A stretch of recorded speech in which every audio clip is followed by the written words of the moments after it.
and suffering. But as we see here, this assumption were far from the truth. Job knew that he was innocent of wrongdoing, yet he suffered greatly. His suffering gave him the perspective he needed for a better understanding of God and the way he works in our world. Unlike his friends, Job knew that suffering was not always a punishment for sin. Like Job, we should use our difficult times to lead us to a deeper understanding of God. So the verse that I want to hone in on is verse 11, and it says, "The ear tests the words it hears, just as the mouth distinguishes between food."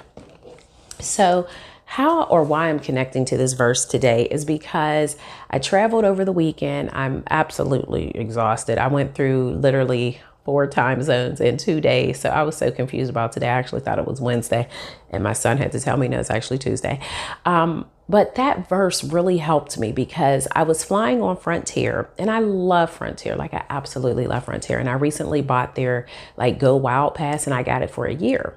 But I should have known that like Frontier is known as like a budget airline. And I don't know why at 50, it's finally clicking that you get what you pay for. And so, when you pay $2 for a flight, now, of course, Frontier's flights aren't quite that cheap, but they're pretty reasonable. When you pay for something that cheap, then you already know you're just getting the bare basics. And so yesterday, they had canceled a flight, and we all were like, oh my goodness, how are we going to get to where we need to go? And this one person who worked for Frontier, he was very calm, and you could tell he had practiced this, but it really resonated with me this morning when I read that Bible verse. He said he was talking to a man, and the man wasn't irate, but he was pretty close. And he told the man, he said, "Sir, when you fly on Frontier, we give you a seat. We charge you for everything else that you need. So whether that is you want to pick your own seat, you get charged for that. If you let us pick your seat, it's free. If you want to bring on bags, we charge you for that. If you want something to eat, we charge you for that." So we really keep it minimal. What you're paying for is to get to your destination.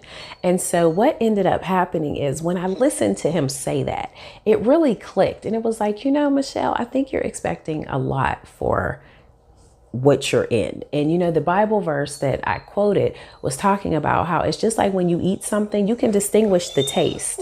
And so that verse helped me see, Michelle, you got to fly on a plane for $30. Clearly, you were not expecting the customer service to be amazing if anything went to the left. And unfortunately, it did go to the left. It all ended up working out. So, it was great. But just the brain power, it turned into like the Frontier logic puzzle of like trying to figure out like where I was going to sleep and what was I going to eat and, how